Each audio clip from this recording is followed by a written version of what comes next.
Good evening, welcome to Bharat today's report. నేను సాయి.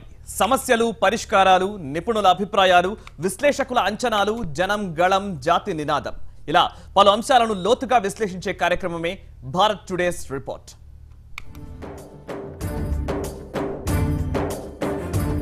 ఓం నమో వెంకటేశాయ, ఓం నమో శ్రీనివాసాయ, ఓం నమో వెంకటేశాయ, ఓం నమో శ్రీనివాసాయ, ఓం నమో వెంకటేశాయ, ఓం నమో శ్రీనివాసాయ, ఓం నమో వెంకటేశాయ, ఓం నమో శ్రీనివాసాయ.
దేవదేవుడు కొలువైన దివ్య క్షేత్రం, సకల భక్తకోటి కొంగు బంగారం తిరుమల.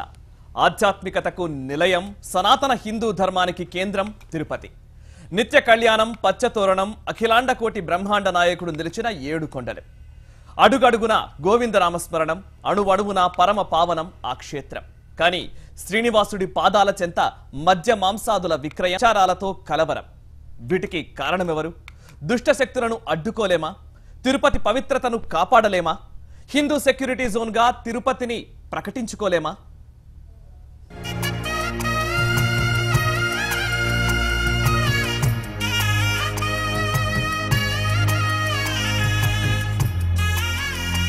అఖిలాండ కోటి బ్రహ్మాండ నాయకుడు, కలియుగ వైకుంఠవాసుడు, ఆపద మొక్కులవాడు, వడ్డీ కాసులవాడు, ఏ పేరుతో పిలిస్తేనే ఆ తిరుమల శ్రీ వెంకటేశ్వరుడి దివ్యనామ స్మరణమే పరమ పావనం.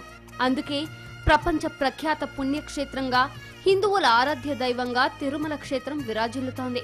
నిత్య కళ్యాణం, పచ్చతోరణంలా ఆ దేవదేవుడి దివ్య వైభవం ప్రపంచం నలుదిశలా ప్రకాశిస్తోంది.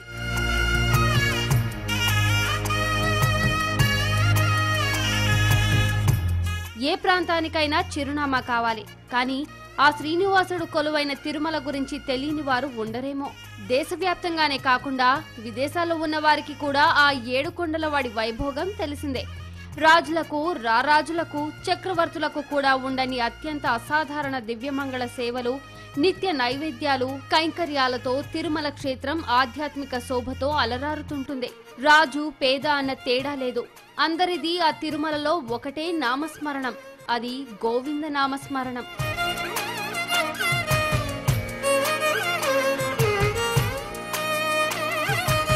తిరుమల హిందువుల పరమ పవిత్ర క్షేత్రం.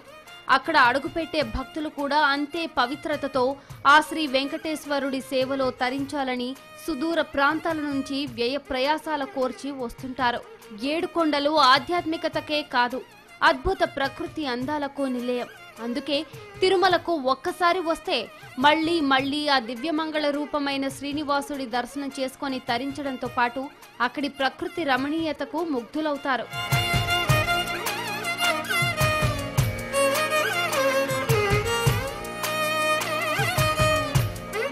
ఇదంతా కొండపైన ఆధ్యాత్మిక వైభవం. మరి కొండ కింద జరుగుతోందేంటి? తిరుపతి పవిత్రతను కాపాడుకుంటున్నామా అంటే ప్రశ్నే మిగులుతుంది. సమాధానం ఉండటం లేదు. ఏళ్లకు ఏళ్లు గడిచిపోయాయి. తిరుమల వైభవం విశ్వవ్యాప్తమైంది. కానీ తిరుపతి క్షేత్రం మాత్రం పట్టణం ముసుగు తరలించుకుంది. దాని చాటున హిందూ ధర్మంపై దాడి చేసేందుకు కొన్ని దుష్ట శక్తులు గూమికూడాయి.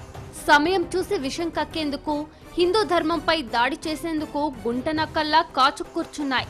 ఇదంతా తిరుపతిలో నిత్యం జరుగుతున్నదే. సెక్యులరిజం, లౌకికవాదం ముసుగులో తిరుపతి పవిత్రతకు భంగం కలిగే చర్యలు చేపడుతున్నారు. తిరుమల పవిత్రతను దెబ్బతీయాలని కొండ కింద నుంచే కుట్రలు సాగుతున్నాయి.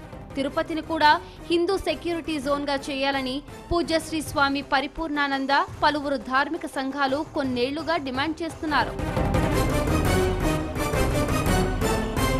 ఆధ్యాత్మిక పరిమళం వెదజల్లాల్సిన తిరుపతిలో మద్యం దుకాణాలు, మాంసం విక్రయాలు, అధికారికంగా కొన్ని, అనధికారికంగా ఎన్నో అన్ని మతాలకు చెందిన చర్చీలు, మసీదులు సెక్యులరిజాన్ని అడ్డుపెట్టుకుని హిందూ క్షేత్రంపై దాడి చేస్తున్నా ప్రభుత్వాలు ఎందుకు మిన్నకుండిపోతున్నాయి?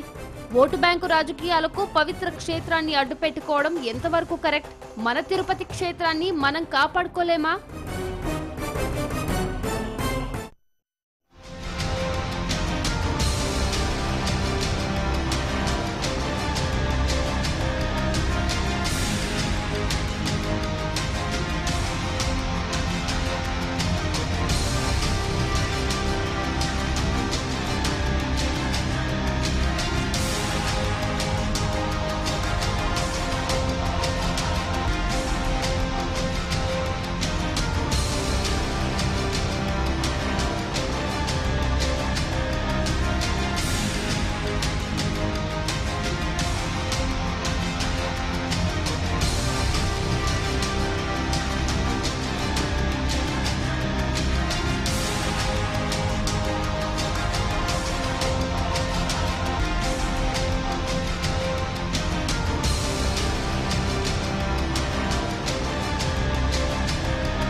తిరుమలకు ఎంత పవిత్రత ఉంటుందో తిరుపతికి కూడా అంతే ఆధ్యాత్మిక ఔన్నత్యం ఉంది. కానీ కాలం మారే కొద్దీ కొన్ని దుష్ట శక్తుల కుట్రలకు తిరుపతి క్షేత్ర స్వరూపాన్ని కోల్పోయే పరిస్థితి వచ్చింది. అందుకు కుటిల రాజకీయాలు, విదేశీ శక్తుల ప్రోద్బలం, అన్యమతాల ప్రోత్సాహం కారణం. భక్తుల రాకపోకలకు ప్రధాన కేంద్రంగా, ఆలయాలకు నిలయమైన తిరుపతి హిందూ సెక్యూరిటీ జోన్గా ప్రకటిస్తే తప్ప దాని ఆధ్యాత్మిక వైభవం కొనసాగే పరిస్థితి కనిపించడం లేదు.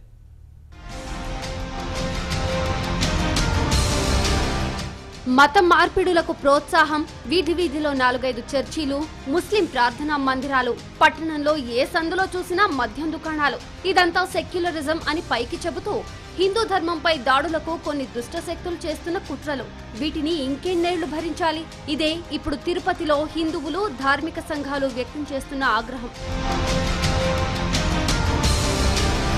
హిందూ ధర్మంపై దాడి చేయాలి, భారతీయ సంస్కృతిని, ఆచార వ్యవహారాలను, హిందువులను కించపరిచేలా కుట్రలు పన్నారు.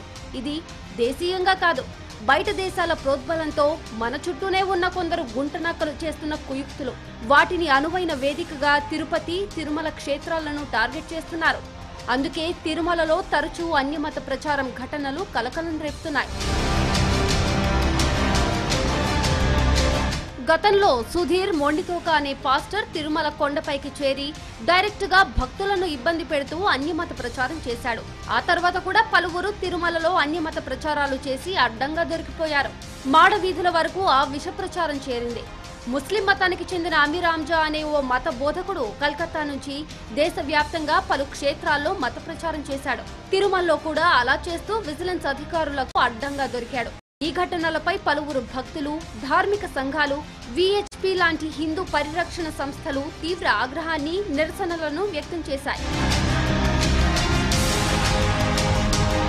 తిరుమలలో శ్రీ వెంకటేశ్వర స్వామి వారి ప్రచారం మాత్రమే జరగాలి. అంతకు మించితే హిందూ ధార్మిక ప్రచారం మినహా మరెలాంటి మత ప్రచారాలు జరగరాదని ప్రత్యేక చట్టం ఉంది.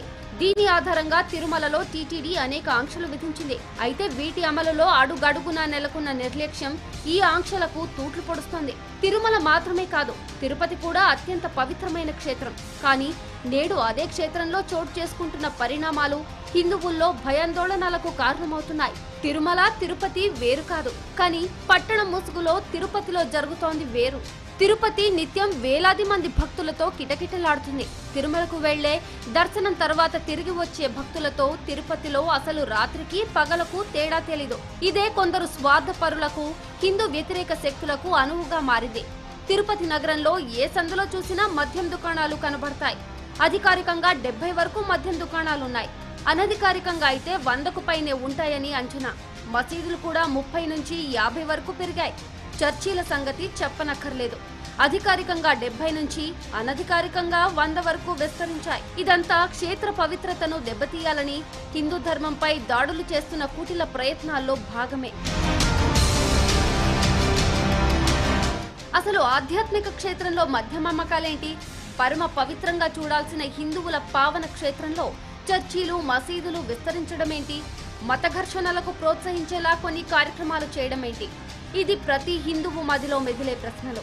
వీటికి సమాధానం మాత్రం సెక్యులరిజం, లౌకికవాదం అంటూ వల్లెవేస్తుంటాయి మన ప్రభుత్వాలు. తిరుపతి పట్టణంలో ముందు ఎలాంటి హిందూ వ్యతిరేక కార్యకలాపాలకు చోటు ఉండేది కాదు.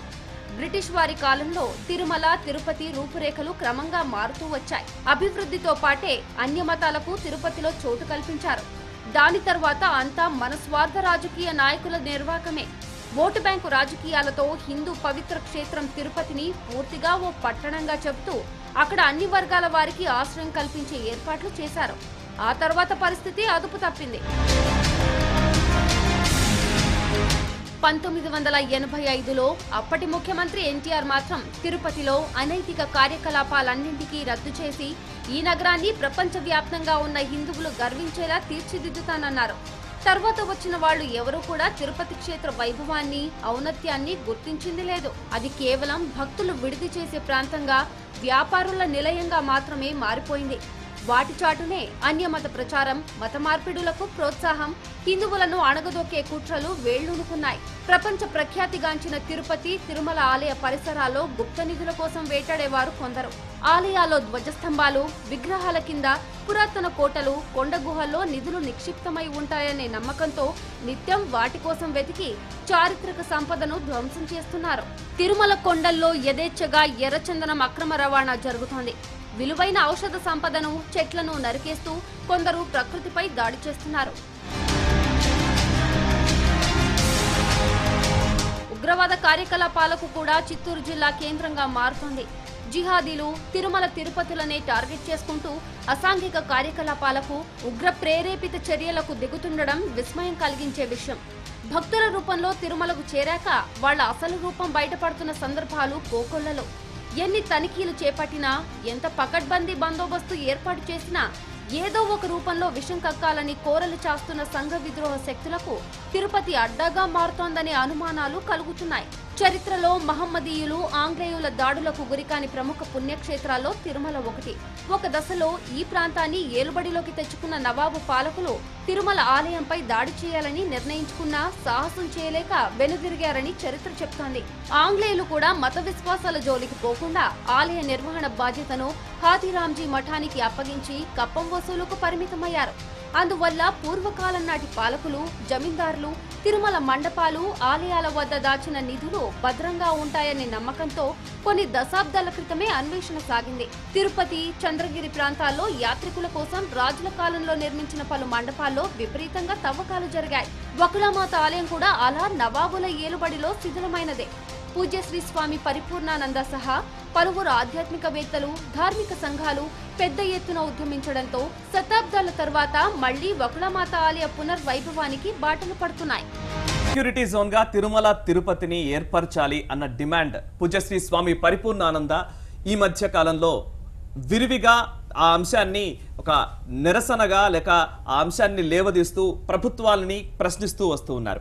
ప్రస్తుతం తిరుమల తిరుపతి ఈ రెండింటిని వేరు చేసి చాలా మంది వ్యాఖ్యానాలు జరుపుతున్న పరిస్థితి కనబడుతోంది. ఎందుకని అటువంటి పరిస్థితి వచ్చింది? తిరుపతి క్షేత్రాన్ని పరిరక్షించుకోవాల్సిన బాధ్యత ఒక్క హైందవ సమాజంపైనే ఉందా? తిరుపతి క్షేత్రాన్ని, తిరుమల క్షేత్రాన్ని వేరు చేస్తూ వ్యాఖ్యానిస్తున్న వాళ్లకు ఎటువంటి సమాధానం చెప్పాలి? అదేవిధంగా ఆ క్షేత్ర పవిత్రతను కాపాడుకుంటూనే భద్రతా ప్రమాణాల విషయంలో కావచ్చు, అక్కడ అన్యమత ప్రచారాల విషయంలో కావచ్చు, వాటిని అడ్డుకోవడం ఎలా?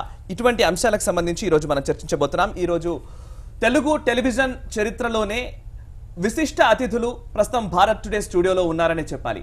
వారిని మీకు పరిచయం చేస్తాను. ప్రస్తుతం మనతో ఉన్నారు ప్రముఖ చరిత్ర పరిశోధకులు, అదేవిధంగా స్వయంగా పురాతత్వ శాస్త్రవేత్త కూడా శ్రీ ఎంఎం రావు గారు, అదేవిధంగా ఆంధ్రప్రదేశ్ రాష్ట్ర మాజీ ప్రధాన కార్యదర్శి, టీటీడీ ఈవోగా పనిచేసిన ఐవైఆర్ కృష్ణారావు గారు, అదేవిధంగా అప్పటి ప్రధాని పివి నరసింహారావు గారికి మీడియా సలహాదారుగా వ్యవహరించిన వ్యక్తి, టీటీడీ మాజీ EO retired IAS Shri PVRK Prasad గారు. నమస్కారం ప్రసాద్ గారు, కృష్ణారావు గారు అండ్ ఎంఎం రావు గారు. చర్చకు స్వాగతం. ముందుగా పివిఆర్కే ప్రసాద్ గారు, తిరుమల తిరుపతి ఈ అంశానికి సంబంధించి, ముఖ్యంగా తిరుమలకి సంబంధించి తిరుమల చరితామృతం అని మీరు పుస్తకం రాశారు. లీలామృతం అని ఒకటి, చరితామృతం అని.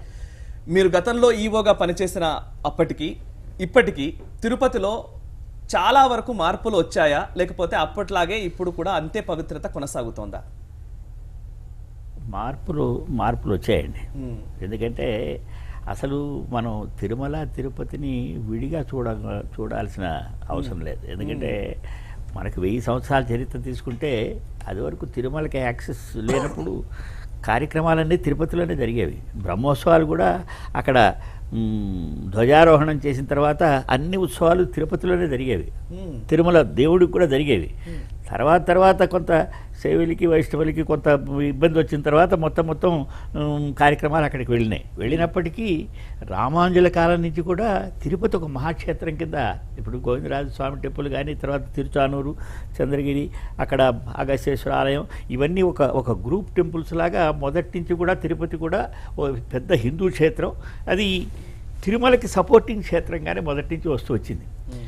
కానీ తర్వాత ఇది తిరుమలని మాత్రం ఆ ఏరియా అంతా 10.5 స్క్వేర్ మైల్స్ ఏరియా అంతా టీటీడీ ఆధ్వర్యంలో, అంటే తిరుమల ఆలయ ఆధ్వర్యంలో ఉంది కాబట్టి అక్కడ మనం ఇంకెవరు రావడానికి అవకాశం కలగలేదు. కానీ తిరుపతి టౌన్ డెవలప్ అవుతున్నప్పుడు రకరకాల మనుషులు అక్కడికి రావడానికి మొదటి నుంచి కొంత బ్రిటిష్ కాలంలో కొంతమంది వచ్చారు, అంతకుముందు ముస్లిం పాలనలో కొంతమంది వచ్చారు. వచ్చిన వాళ్ళందరూ తిరుమల ఆలయం మీద డిపెండ్ అయ్యి బతుకుతున్న వాళ్ళే. ఏదో ఏమంటే విగ్రహాలు తయారు చేసేవాళ్ళు, రిపేర్ చేసేవాళ్ళు, మిగతా పూసల పల్లకీలు చేసేవాళ్ళు, అటువంటి వాళ్ళంతా. కానీ వాళ్ళంతా ఆలయం మీద నమ్మకంతో చేసిన వాళ్ళే. ఈ రకంగా చేస్తూ వచ్చినప్పుడు ఈ మధ్యకాలంలో మనకి స్వాతంత్రం వచ్చిన తర్వాత అక్కడ ఇప్పుడు రాజ్యాంగబద్ధంగా మనం చూసినట్టయితే ఇప్పుడు మీరు మక్కాలో కానీ వెటికన్లో కానీ ఇటువంటి డెవలప్మెంట్స్ యాక్సెప్ట్ చేస్తారా? చేయరు. కానీ అక్కడ ఉన్నటువంటి ముస్లిమ్స్కి, అక్కడ ఉన్నటువంటి క్రిస్టియన్స్కి, ఇతర మతస్థులకి వారి ఆరాధన చేసుకోవడానికి అవకాశం ఉండాలి కదా. కానీ ఎంతవరకు ఉండాలో అంతవరకే ఉండాలి. అంతేగాని ఇప్పుడు జరుగుతున్నది అక్కడ ఉన్న జనాభా కనుక చూసుకొని ఎంతమంది ముస్లింలు ఉన్నారు, ఎంతమంది క్రిస్టియన్లు ఉన్నారు, వాళ్ళకి కావలసినంత సదుపాయాలు ఉన్నాయా, అంతవరకు తప్పకుండా సెక్యులర్ కంట్రీలో అంతవరకు ఉండాలి. కానీ ఇక్కడ ఎట్టా వచ్చిందంటే తిరుమల హిందువులకి ఒక ఆయువు పట్టు లాంటిది కాబట్టి వీలైనంత వరకు ఇక్కడ సెక్యులర్ ప్రభుత్వం ఉందన్నారు కాబట్టి వాళ్ళకి డబ్బులు ఉన్నాయి కాబట్టి వాళ్ళ జనాభా లేకపోయినప్పటికీ విపరీతంగా మనం చర్చిలు కట్టేస్తాం, విపరీతంగా మసీదులు కట్టేస్తాం, వాళ్ళ ప్రచారానికి అదంతా వాడుకుంటాం అనేటంటే దాన్ని మనం తప్పకుండా ఈ సెక్యూరిటీ జోన్ లాంటిది పెట్టకపోతే అది ఇంకా ముందుకు పోయేటువంటి అవకాశం ఉంది. ఓకే, కృష్ణారావు గారు, మీ అబ్జర్వేషన్ ప్రకారం మీరు 2009, 2010 ఆ సమయంలో ఈవోగా ఉన్న పరిస్థితులకి ఇప్పటికీ మార్పులు ఏం గమనిస్తారు? మీరు మీ అబ్జర్వేషన్ ప్రకారం ఇప్పుడున్న పరిస్థితి ఏంటి? అంటే ప్రసాద్ గారు చెప్పినట్టుగా over a period of time Hindu ధర్మానికి ఒక థ్రెట్ అనేది బాగా కనిపిస్తూ ఉంది. రెండోది, ఎవరైనా హిందూ ధర్మాన్ని అటాక్ చేయాలి అనుకుంటే తిరుమల లాంటి ప్రదేశాలను, తిరుపతి లాంటి ప్రదేశాలను టార్గెట్ చేసి బేస్గా పెట్టుకుంటే చాలా ఈజీ అవుతుంది. ఇటువంటి ఒక ఆలోచన పరంపర జరుగుతూ ఉందనేటువంటిది చాలా క్లియర్గా, స్పష్టంగా మనందరికీ తెలుస్తూ ఉన్నది. ఇది అన్య మతాల నుంచి వస్తుంది. లేకపోతే ఇప్పుడు ఒక ఇస్లామిక్ యూనివర్సిటీయో, ఒక ఇస్లామిక్ కాలేజో, మొత్తం ఇంత దేశం ఉంది కదా, వచ్చి తిరుపతిలో పెట్టాల్సినటువంటి అవసరమే ఉన్నది. నెంబర్ ఆఫ్ చర్చెస్ ఇక్కడ ఇంత విపరీతంగా పెరిగిపోవాల్సిన అవసరమే ఉన్నది. మిగిలిన చోట్ల ఎక్కడా జరగనట్టుగా ఇక్కడ అన్యమత ప్రచారం జరగాల్సినటువంటి అవసరమే ఉన్నది.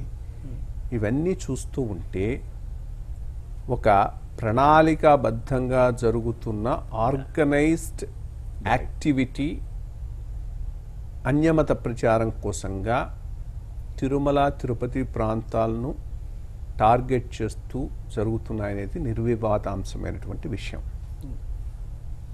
లౌకిక రాజ్యం అంటే ఉన్న ప్రజల మత స్వాతంత్ర్యము, మత స్వేచ్ఛను తప్పకుండా పరిగణలోకి తీసుకొని దానికి పూర్తి అవకాశం ఇవ్వాలి. దీని అర్థం ఒక ప్రణాళికాబద్ధంగా జరిగేటటువంటి ఇంకొక మతం మీద దాడి కానీ, ఇంకో మతం మీద మతాన్ని దెబ్బతీయటానికి జరుగుతున్నటువంటి ప్రయత్నాలు కానీ అడ్డుకోకపోతే అది లౌకికవాదం కూడా కాదు. హిందువుల యొక్క మనోభావాలు దెబ్బతినకుండా ఉండాలి అంటే తిరుమల, తిరుపతి, తిరుచానూరు, ఇన్ఫ్యాక్ట్ అదంతా కలిపి ఒక యూనిట్, అది ఒక హిందూ యూనిట్ యాక్చువల్లీ. దానిని ఒక సెక్యూరిటీ జోన్గా పరిగణించాల్సినటువంటి అవసరం ఎంతైనా ఉంది. ఆ రకంగా దాన్ని ప్రొటెక్ట్ చేసి ఈ మతానికి బేస్ అయినటువంటి ఏరియాస్లో ఒక వేరే దృక్పథంతో మిగిలిన వాళ్ళ కార్యక్రమాలను హిందువుల మనోభావాలను దెబ్బతినే విధంగా, హిందువులను టార్గెట్ చేసే విధంగా జరగకుండా చూడాల్సిన అవసరం కూడా ప్రభుత్వం మీద ఎంతైనా ఉంది. దీనికోసంగా ఏదైనా ఉన్న చట్టాన్ని దాన్ని మార్చాల్సి ఉంటే మార్చాల్సిన అవసరం కూడా చాలా ఉన్నది. ఇప్పుడు ప్రధానంగా మనకు తిరుమల, తిరుపతి, కాశీ ఇట్లాంటివి చాలా చాలా చాలా మన జీవన విధానంతో ముడిపడి ఉన్నటువంటి పుణ్యక్షేత్రాలు. వాటిని ఆ రకంగా ప్రిజర్వ్ చేసుకోవాల్సినటువంటి అవసరం ఈ ధర్మానికి ఎంతైనా ఉన్నదని నేను భావిస్తాను. Okay, right.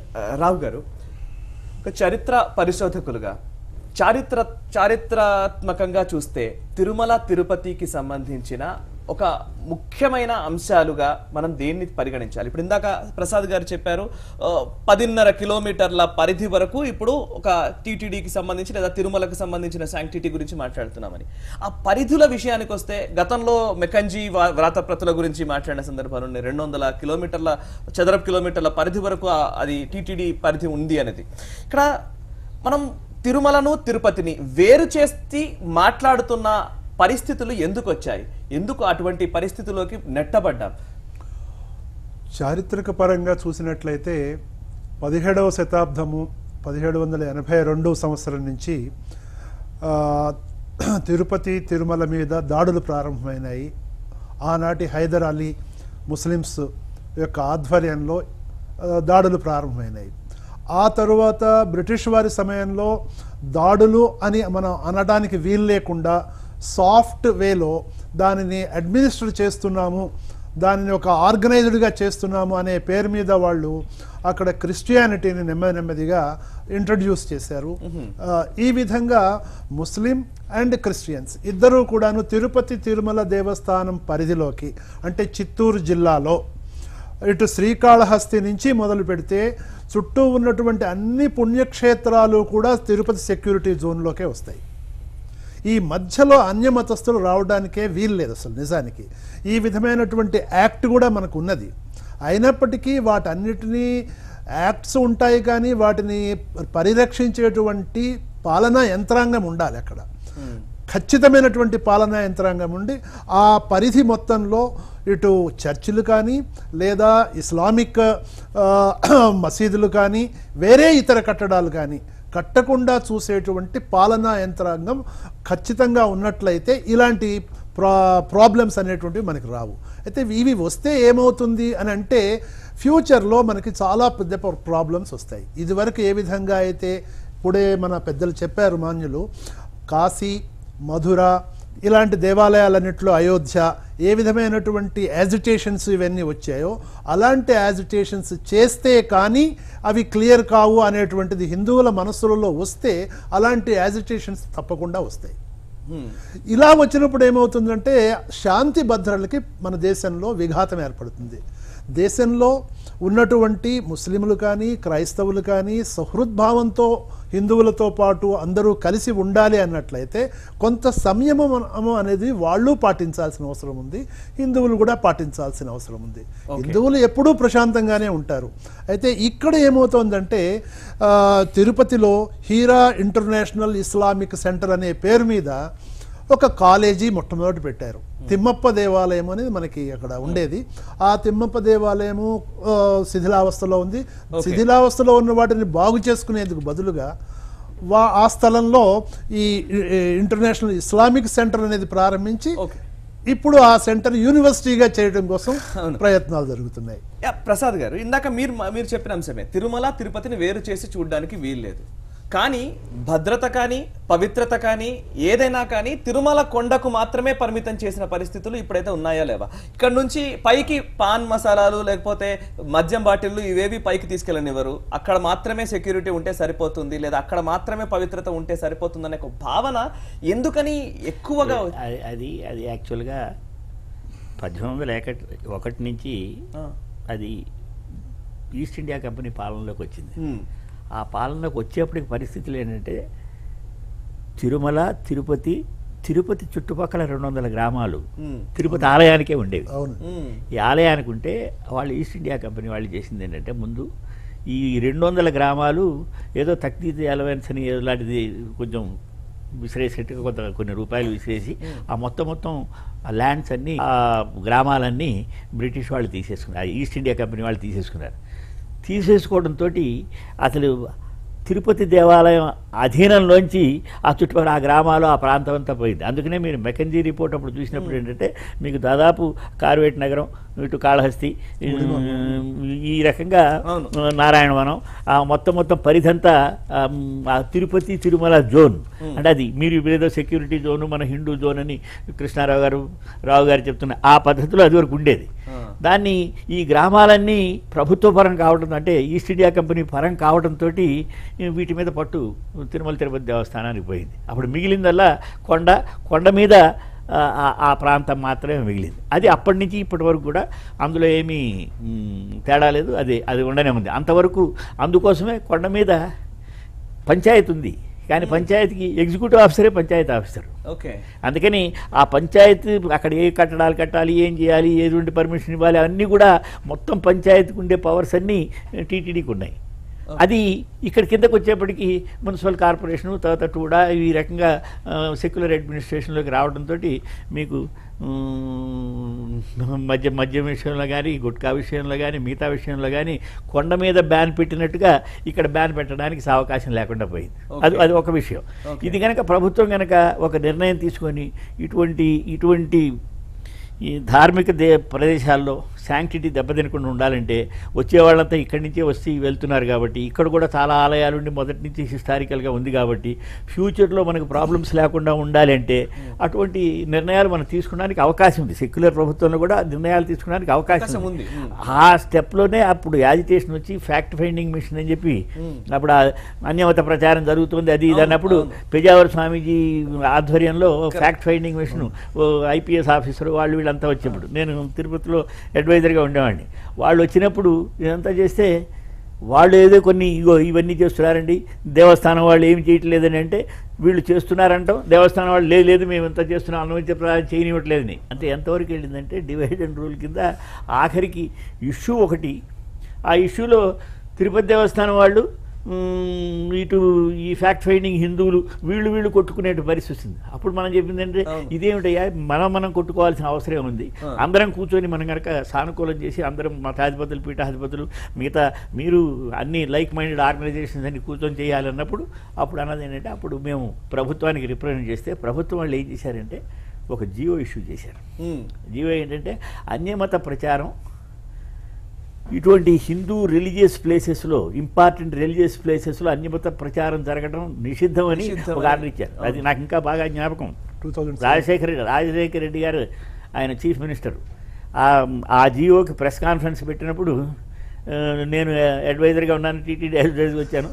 ఆయన కరుణాకర్ రెడ్డి గారు చైర్మన్, వాళ్ళ ఫ్లైట్ లేట్ అయిపోయింది, ఈ ప్రెస్ కాన్ఫరెన్స్ జరగాలి, ఆయన కూర్చోబెట్టి ప్రసాద్ గారు మన ఇద్దరు ఉన్నాం కదా మొదలు పెడదామని మరి ఆ జియో గురించి మీరు చెప్పండి అన్నాడు.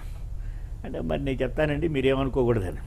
అంటే అదేమిటయ్యా అంటే నేను చెప్తానండి, మరి ప్రపంచంలో ఏ దేశంలో తీసుకున్నా మైనారిటీస్ని ప్రొటెక్ట్ చేయడానికి మెజారిటీ వాళ్ళ నుంచి మైనారిటీస్ని ప్రొటెక్ట్ చేయడానికి జీవోలు ఇస్తారండి. మన దేశం అంత విశాల హృదయం ఉన్న దేశం, ఇక్కడ మెజారిటీ వాళ్ళని ప్రొటెక్ట్ చేయడం కోసం మైనారిటీస్ నుంచి ప్రొటెక్ట్ చేయడం కోసం మనం జీవో ఇష్యూ చేసేసామండి మనం. అందుకని అన్యమత ప్రచారం చేయకూడదని కాన్స్టిట్యూషన్లో అన్యమత ప్రచారం చేయకూడదు. ఏమనుంది, నీ మతం వాళ్ళకి నువ్వు నేర్పుకో, అంతేగాని అవతల మతం వాడిని మతం మార్పిడి చేద్దామన్న ఉద్దేశంతో నువ్వు నీ మతం గురించి చెప్పడానికి చెబితే అది అఫెన్స్, అది ఐపీసీ ప్రకారం అఫెన్స్. అంటే వీళ్ళు ఎవరికి చెప్పకుండానే వాళ్ళంతా మారిపోతున్నారా? మరి అటువంటి ఇప్పుడు అందుకనే నేను ఇందాక చెప్పింది కూడా అక్కడ అదివరకు ఎన్ని చర్చీలు ఉన్నాయి, ఇప్పుడు ఎన్ని చర్చీలు, అన్ని చర్చీలకి కావలసినంత మంది క్రిస్టియన్స్ అక్కడ ఉన్నారా? అదే ఇక్కడ అన్ని మసీదులకు కావాల్సినంత ఉన్నారు. ఎందుకంటే ఇక్కడ ఇది హిందువులకి మంచి ఆయువు పట్టే మనకి డబ్బులు ఉన్నాయి కాబట్టి అందరూ అక్కడే కట్టడానికి. మనకి యాక్ట్ ప్రకారం చట్టం ప్రకారం కలెక్టర్ దగ్గర పర్మిషన్ తీసుకోవాలి. వీటిని కట్టడానికి ఎంతమంది పర్మిషన్ తీసుకున్నారు, ఎన్నింటికి పర్మిషన్ తీసుకున్నారు? కృష్ణారావు గారు చెప్పినట్టుగా ప్రపంచంలో ఇన్ని ప్రదేశాలు ఉంటే ఆ ముస్లిం యూనివర్సిటీ పెట్టాలంటే అక్కడే తిరుపతిలోనే పెట్టాల్సిన అవసరం. ఇప్పుడు అది ఎందుకంటే కావాలని తిరుపతి శాంక్టిటీని డైల్యూట్ చేయడం కోసం ఒక ఆర్గనైజ్డ్ దాడి జరుగుతుంది. అందుకని మనం ప్రొటెక్ట్ చేసుకోవాల్సిన అవసరం ఉంది. అవును కృష్ణారావు గారు, అదే ఇప్పుడు సార్ చెప్పినట్టుగానే ఒక ప్రాంతంలో నిజంగా ఆ కమ్యూనిటీకి సంబంధించిన వాళ్ళు ఉంటే అప్పుడు చర్చ్ కానీ లేకపోతే వారికి సంబంధించిన ప్రార్థనా మందిరం కానీ పెట్టుకోవడానికి అవకాశం ఉంటుంది. చట్టం కూడా అదే చెప్తోంది. కానీ అదే పనిగా ఒక చర్చ్ కానీ లేదా ఒక మసీద్ కానీ లేదా అక్కడ పెట్టేసి కావాలని ఆ మత ప్రచారం చేసి దాన్ని మత విస్తృతి కోసం ప్రయత్నాలు జరగడం వల్ల ఇప్పుడు ఈ అనర్థాలు ఇన్ని సమస్యలు కూడా వస్తూ ఉన్నాయి. ఫస్ట్ అటువంటి పర్మిషన్స్ ఎందుకు వచ్చాయి? పర్మిషన్స్ లేకుండా చేసినప్పుడు వాళ్ళని అడ్డుకునే వ్యవస్థ అక్కడ లేదా? అంటే ప్రధానంగా అంతా మళ్ళా చివరి ఒక పాయింట్కి వస్తుంది. భారతదేశం సాఫ్ట్ స్టేట్ అని ఎవరో చాలా కాలం క్రితం చెప్పారు. సో ఏ ఇష్యూ వచ్చినా ఆ సాఫ్ట్నెస్కి వచ్చేస్తుంది. టాలరెన్సే కాదు, ఆర్గనైజ్డ్గా నలుగురం కలిసి ప్రశ్న వెయ్యనంత వరకు చట్టానికి రూల్స్కు విలువ లేదు. కరెక్ట్. నీ రైట్ను నువ్వు ప్రొటెక్ట్ చేయటానికి గట్టిగా సంఘటితమై అడగనంత వరకు ప్రభుత్వాలు దేనికి కూడా పెద్దగా పట్టించుకోవు, పెద్దగా రెస్పాండ్ కావు. సో బేసిక్ ప్రాబ్లం హిందూ సమాజం మీదనే ఉన్నది. హిందూ సమాజం వాళ్లకు వస్తున్నటువంటి ఈ ఉపద్రవాన్ని గమనించాల్సిన అవసరం అయితే ఎంతైనా ఉన్నది. గమనించి కొంత సంఘటితమై ఆందోళన చేసి తమకు ఉన్నటువంటి ఈ రైట్స్ను, what are already existing, implement అయ్యేటట్టుగా చూసుకోవాలి. చాలా చాలా అవసరం. అదే కాకుండా అవసరమైతే కొన్ని చట్టాల సవరణకు కూడా ఉద్యుక్తం కావాలి, ప్రయత్నం చేయాలి. అది జరగనంత వరకు చట్టంలో కలెక్టర్ గారి అనుమతి తీసుకొని చర్చి కట్టాలని ఉండొచ్చు. తీసుకోకుండా కట్టినప్పుడు ఎవడు కంప్లైంట్ చేయకపోతే కలెక్టర్ పట్టించుకోడు. కలెక్టర్ పట్టించుకోకపోతే అక్కడ ఉంటుంది. ఉన్న తర్వాత కొంత దానికి క్లయింటైల్ డెవలప్ అవుతుంది. క్లయింటైల్ డెవలప్ అయిన తర్వాత తీయటం కూడా కష్టం అవుతుంది. ఎందుకంటే ఉన్నారు కొంతమంది. సో అదొక ఫోర్స్ అవుతుంది, ఇంట్రెస్ట్ గ్రూప్ అవుతుంది. ఇంట్రెస్ట్ గ్రూప్ అయినప్పుడు మళ్ళా పొలిటికల్ ఇష్యూ అవుతుంది. సో అందుకని తప్పకుండా హిందూ సమాజం మేలుకొని ఇటువంటి ఉపద్రవాలను గమనించి యాక్టివ్గా వర్క్ చేయాల్సినటువంటి అవసరం ఉన్నది. అది జరగనంత వరకు ఈ ప్రాబ్లం ఇంకా ఎక్కువయ్యేటువంటి అవకాశం ఉంది. ఓకే రావు గారు, ఇప్పటికే ఒక ఇస్లామిక్ యూనివర్సిటీకి పర్మిషన్స్ వచ్చాయి అనేది, ఇంకొక మహిళా ఇస్లామిక్ యూనివర్సిటీ, మహిళా విశ్వవిద్యాలయం రాబోతోంది అన్నది మీరు కూడా ఇందాక చెప్పిన అంశం.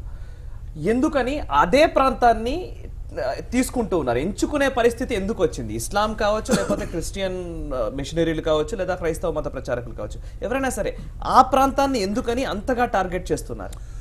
ఇది ప్రపంచవ్యాప్తంగా ఉన్నటువంటి ఇస్లామిక్ అండ్ క్రిస్టియన్స్ వాళ్ళు చేస్తున్నటువంటి ఒక ప్లానింగ్ లేదా కుట్ర అని మనం అనొచ్చు. భారతదేశంలో వాళ్ళ యొక్క ప్లానింగ్ ప్రకారము తిరుపతి లాంటి పుణ్యక్షేత్రము, కాశీ, మధుర ఇలాంటి పుణ్యక్షేత్రాలన్నిటిలో కూడా వాళ్ళ యొక్క ఆర్గనైజేషన్స్ పెట్టి, ఈ ఆర్గనైజేషన్స్లో చేరేందుకు ఇందాక మాన్యులు పెద్దలు చెప్పినట్టుగా అంత జనాభా అక్కడ ఉన్నారంటే లేరు.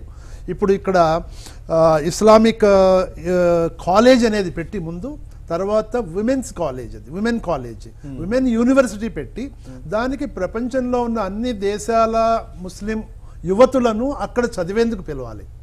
అంటే కొన్ని వేల మంది ముస్లిం యువతులు తిరుపతిలో బుర్ఖాలు వేసుకుని తిరుగుతూ ఉంటారు. అది ఒక 15-20 సంవత్సరాల తర్వాత మీకు కింద తిరుపతి అంతా కూడా ముస్లిం కమ్యూనిటీకి చెందినటువంటి తిరుపతిగా కనిపిస్తుంది తప్పితే అది హిందూ పిల్గ్రిమ్ సెంటర్ లాగా మనకు కనిపించదు. ఇది ఒక ఫ్యూచర్ ప్లాన్స్తో వాళ్ళు చేస్తున్నటువంటి ఒక పెద్ద కుట్ర. దీనిని హిందువులు తెలుసుకుని దానిని మొదటి నుంచే అడ్డుకోకపోయినట్లయితే ప్రసాద్ గారు చెప్పినట్టుగా మనం సాఫ్ట్గా ఉన్నంత కాలము కూడాను ఇది జరుగుతూనే ఉంటుంది. దీని మూలాన జరిగేటువంటి అనర్థం ఏమి అంటే ఫ్యూచర్లో పెద్ద పెద్ద యాజిటేషన్స్, కొట్లాటలు, హిందూ ముస్లిం కొట్లాటలు లేకపోతే హిందూ క్రిస్టియన్ కొట్లాటలు జరిగేందుకు అవకాశాలు ఉంటాయి. గవర్నమెంట్ అక్కడ ఉన్నటువంటి ప్రభుత్వం ఏదైతే ఉందో ఇప్పటి నుంచే ముందు చూపుతో వాటిని అణిచివేసేందుకు ఇప్పటి నుంచే సరైనటువంటి పకడ్బందీ పద్ధతిలో హిందూ జోన్, సెక్యూరిటీ జోన్ అని స్వామీజీ ఏదైతే చెప్పారో అది ఖచ్చితంగా అమలు చేయాలి అక్కడ. అంతేకాకుండా అక్కడ ఉన్నటువంటి జనాభాకి ఎన్ని ప్రార్థనాలయాలు కావాలో అన్ని ప్రార్థనాలయాలే వాళ్ళు అక్కడ ఎలా చేయాలి. అలాగే అక్కడ ఉన్నటువంటి యూనివర్సిటీలో, ఎస్వి యూనివర్సిటీలో కానీ లేదా మిగతా కాలేజీలు అన్నింటిలో కూడా అన్ని మతస్థుల వారు చేరి చదువుకోవచ్చు. అలాంటప్పుడు ప్రత్యేకంగా ఒక రిలీజియస్ యూనివర్సిటీస్కి తిరుపతిలో పెట్టడానికి పర్మిషన్ అనేటువంటిది అసలు ఇవ్వకూడదు. హిందూ యూనివర్సిటీ లేదు అక్కడ. ఎస్వి యూనివర్సిటీ ఉందంటే అన్ని మతాల వాళ్ళు అందులో చేరొచ్చు, అన్ని మతాల వాళ్ళు చదువుకోవచ్చు. ఫ్యాకల్టీ అన్ని మతాల వాళ్ళు ఉన్నారు. నేను ఎన్నిసార్లు ఎస్వి యూనివర్సిటీకి వెళ్ళాను. అక్కడ అన్ని మతాలకు చెందిన ఫ్యాకల్టీ ఉన్నారు, స్టూడెంట్స్ ఉన్నారు. చాలా సామరస్యంతో అక్కడ కార్యక్రమాలు జరుగుతున్నాయి. ఇంకొక విషయం ఏమంటే అక్కడ ఉన్నటువంటి ముస్లింలు ఎవరు కూడాను ఈ ముస్లిం యూనివర్సిటీకి అనుకూలంగా లేరు. వాళ్ళు దాన్ని వ్యతిరేకిస్తున్నారు. ఎందుకంటే దీనివల్ల ప్రమాదం ఎవరికి అంటే అక్కడ ఉన్నటువంటి ముస్లింలకే రాబోయే తరాల్లో ఘర్షణలు ఇవన్నీ ప్రారంభమయ్యి క్లాషెస్ వస్తే, అందుకని అక్కడ ఇప్పుడు ఉన్నటువంటి ముస్లింలు సహజీవనం చేస్తున్నారు హిందువులతో. వాళ్ళెవరూ దీన్ని కావాలనుకోవట్లే. ఇది అంతర్జాతీయంగా జరుగుతున్న కుట్ర. ఓకే సార్, అయితే మీరు ఇందాక చెప్పిన అంశాల్లో నాకు ఒక డౌట్. ఫస్ట్ సెక్యులరిజం అనే మాట మనం మాట్లాడతాం ప్రతి సందర్భంలోనూ. ఎక్కడ హిందువులకు సంబంధించిన అంశం వస్తే దాన్ని ఎక్కువగా మాట్లాడతాం ఇంకా చాలా సందర్భాల్లో. ప్రస్తుతం సెక్యులర్ కంట్రీలో తిరుపతిలో ఏదైనా సరే నిర్వహించుకోవడానికి అవకాశం ఉంది, చట్టపరంగానే ఎవరైనా ఉండొచ్చు. అటువంటప్పుడు ఒక క్రిస్టియన్ది ఉంటే, ఒక ఇస్లాం యూనివర్సిటీ ఉంటే తిరుమల లేదా హిందుత్వానికి, హిందూ ధర్మానికే ఒక థ్రెట్గా ఎందుకు భావించాలి? ఇప్పుడు బేసిక్గా వాళ్ళ అక్కడే పెట్టడానికి ఉన్న ఇంటెన్షను అది ముఖ్యం. ఎందుకంటే అక్కడ ఒక బేస్ తయారు చేయటం కోసం ప్రయత్నం చేస్తున్నారు. ఇప్పుడు ఆయన చెప్పినట్టుగా అక్కడ మామూలుగా రొటీన్గా మీ డెవలప్మెంట్ యాక్టివిటీస్తో పాటు కనుక జరిగితే పర్వాలేదు, కానీ కాన్సన్ట్రేషన్ అంతా ఇప్పుడు కొన్ని అది వరకు 4-5 చర్చిలు ఉన్నవి, ఈ మధ్యకాలంలో 30 చర్చిలు 40 చర్చిలు అయిపోయినాయి కదా. అయినప్పుడు మీరు మనకు బ్రహ్మోత్సవాల టైంలో లక్షల మంది జనం వస్తున్నప్పుడు మనం అక్కడ గోడల మీద చూసేవన్నీ అదే టైంలో రకరకాల సభలు, ఉద్యోగ సభలు, ఈ సభలు, ఆ సభలని అవన్నీ పెట్టి, అంటే ఏంటంటే అవతల వాడికి పోటీగా మేము ఏదో దాన్ని డైల్యూట్ చేయడానికి చేస్తున్నామని. ఇది ఇటువంటివి ఇవాళ ఘర్షణ లేకపోవచ్చు. హిందువులు ఇవాళ సాఫ్ట్గా ఉన్నారు, ఇవాళ టాలరెన్స్ ఉంది అన్న పాయింట్ మీద రేపు ఉంటుందన్న గ్యారంటీ ఏమీ లేదు. అది మన ప్రభుత్వం కూడా సెక్యులర్ ప్రభుత్వం కాబట్టి జాగ్రత్తగా ఆలోచించి, ఇది నీకు ఇంత విశాలమైన దేశం, ఎక్కడికెక్కడ పోయి ఎక్కడన్నా కార్యక్రమాలు చేసుకోవాలంటే నువ్వు కావాలని ఈ హిందూ కాన్సన్ట్రేషన్ ఉన్న చోటికి వచ్చి నువ్వు ఈ రప్చర్ తీసుకురావడానికి ఎందుకు ప్రయత్నం చేస్తున్నావు అన్న పాయింట్ మీద మనం ప్రొహిబిషన్ పెట్టి, ఇది future law and order problem వస్తుంది కాబట్టి మనం ఇప్పటి నుంచి తగు జాగ్రత్తలు తీసుకోవాలన్న అంశంతో మనం చేసుకోవచ్చు. సెక్యులర్ గవర్నమెంట్ తప్పకుండా చేసుకోవచ్చు, కానీ అది ఆ చేసుకునేది ఏ ఇంటెన్షన్తో చేస్తున్నారన్నది. నువ్వు నిజంగా నీ స్వప్రయోజనం కోసం, నీకు నార్మల్ కోర్సులో కనుక నీకు రావాల్సినటువంటి ప్రయోజనం నీ రిలీజియస్ ప్రాక్టీసెస్ చేసుకుంటానికి కోసం చేస్తే ప్రాబ్లం లేదు.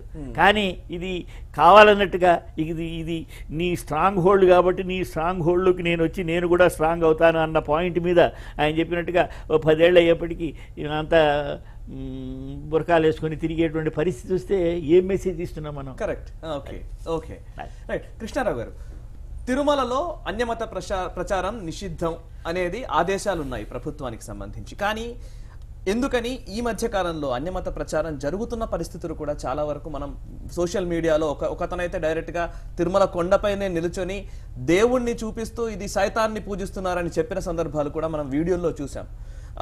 కొంతమంది సిలువతో పైన తిరిగిన సందర్భాలు చూసాం. ఒకరైతే క్యూ లైన్లోనే డైరెక్ట్గా నమాజ్ చేస్తున్న పరిస్థితి కూడా చూసాం. ఎందుకని ఆదేశాలు ఉన్నప్పటికీ అటువంటి జీవోలు లేదా నిర్ణయాలు ప్రభుత్వాలు చేసినప్పటికీ ఎందుకు జరుగుతున్నాయి అంటే కాస్త వీళ్ళు విజిలెంట్గా ఉండాలి. మా టీటీడీ స్టాఫ్ కొంత విజిలెంట్గా ఉండి దీన్ని, అంటే వచ్చేవాడు పైకి వచ్చేటటువంటి వ్యక్తి హిందువా క్రిస్టియనా ముస్లిం అనేది చెప్పలేము. వచ్చేస్తారు మామూలుగా, పైకి వచ్చిన తర్వాత వాళ్ళు ఎట్లా బిహేవ్ చేస్తారనేది మనం ముందుగానే అంచనా వేయలేము.